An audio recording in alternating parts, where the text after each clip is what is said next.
युद्ध में ईरान, चीन, रूस का अजेय ट्रायंगल बन गया है। रूस ईरान को सैटेलाइट सर्विलांस से सिग्नल दे रहा है। चीन ईरान को विस्फोटक मिसाइलों से लैस कर रहा है। ईरान दो सुपर पावर के बैकअप से ट्रंप फोर्स को दहला रहा है।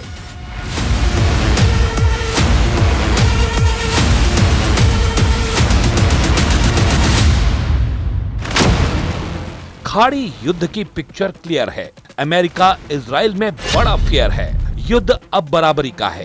टक्कर फाइनल राउंड की है। ईरान पर प्रेशर बढ़ा रहे ट्रंप के होश उड़ गए हैं। अमेरिका से एनकाउंटर में रेवोल्यूशनरी लड़ाके बहुत भारी पड़ रहे हैं। ईरान ने ट्रंप सपोर्टर देशों की धज्जियां उड़ानी शुरू कर दी हैं।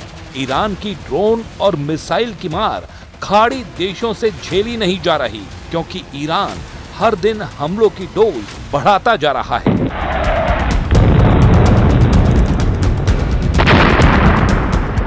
कुवैत, ओमान, कतर, संयुक्त अरब अमीरात, बहरीन, ओमान, सऊदी अरब की चीखें निकालने के बाद अब ईरान जॉर्डन को जर्जर कर रहा है।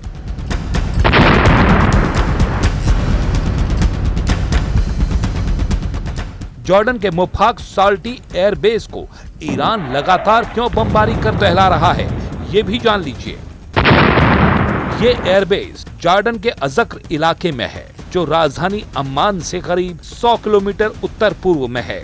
ये RJAF यानी रॉयल जॉर्डेनियन एयरफोर्स का प्रमुख एयरबेस है। आधिकारिक जानकारी के मुताबिक इसे 24 मई 1981 को खोला गया था और इसका नाम जॉर्डन के पायलट लेफ्टिनेंट मुवफ़्फ़क़ साल्टी के नाम पर रखा गया।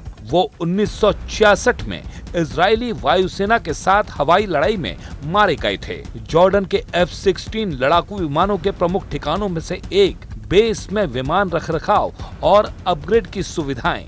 अमेरिकी कांग्रेस के रिसर्च के मुताबिक जॉर्डन के इस एयरबेस से अमेरिका अपने सैन्य अभियानों में सहायता लेता है। यहाँ अमेरिकी ड्रोन और लड़ाकू विमानों की मौजूदगी के भी दावे किए जाते रहे हैं। रॉयटर्स की 2026 की रिपोर्ट में भी इस एयरबेस को अमेरिकी क्षेत्रीय सैन्य ढांचे का हिस्सा बताया गया।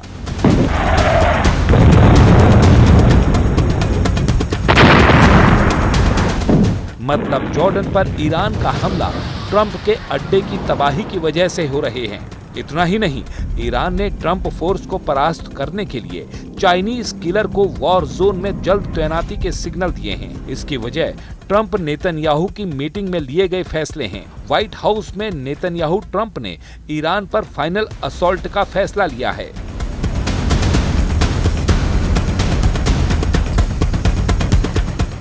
ईरान का पक्का इलाज युद्ध है। ईरान तभी हारेगा जब एटमी प्रोग्राम तबाह होगा। ईरान से जीतना है तो मुस्तबा को हटाना होगा।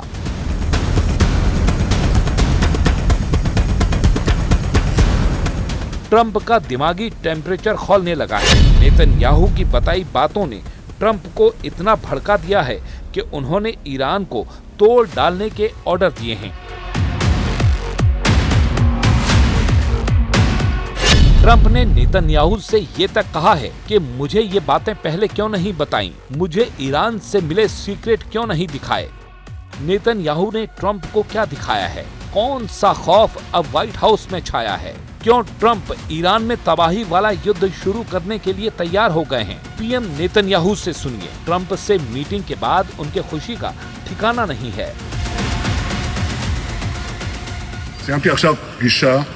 מצוינת עם הנשיא טראמפ.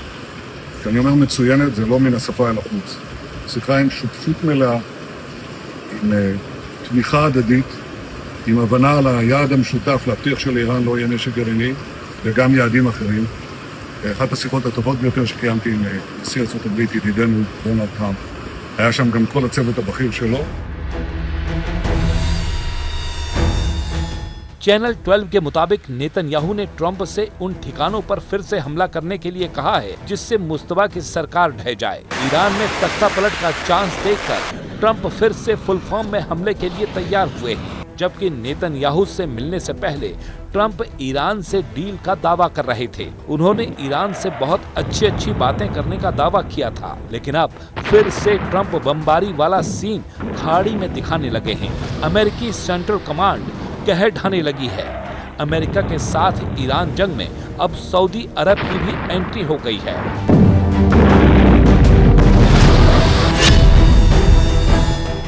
सऊदी अरब ने अमेरिका के साथ मिलकर इराक में ईरान समर्थक पॉपुलर मोबिलाइजेशन फोर्स के लड़ाकों के ठिकानों पर हमले किए हैं। न्यूज एजेंसी रॉयटर्स के मुताबिक संयुक्त हमलों में 20 लड़ाकों की मौत हो गई है, जबकि 32 घायल हुए हैं। अमेरिकी सेना के मुताबिक पीएमएफ के अड्डों से अमेरिकी सैनिकों और सऊदी अरब के एनर्जी सेंटर पर हमलों की तैयारी की जा रही थी।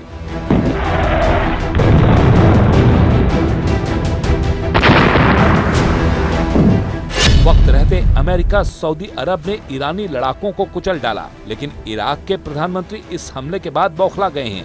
अली अल जैदी ने अपनी सऊदी अरब की यात्रा कैंसिल कर दी है। ईरान समर्थक अल जैदी मुमकिन है युद्ध में ईरान के साथ उतर आएं। इधर लड़ाका ग्रुप को मजबूती देने के लिए ईरान ने हॉर्मुज फ्रंट को फिर से एक्टिव कर दिया है। ईरान के सरकारी टीवी ने जानकारी दी है कि रेवोल्यूशनरी लड़ाकों ने हॉर्मुज में 3 तेल टैंकरों पर हमला किया है।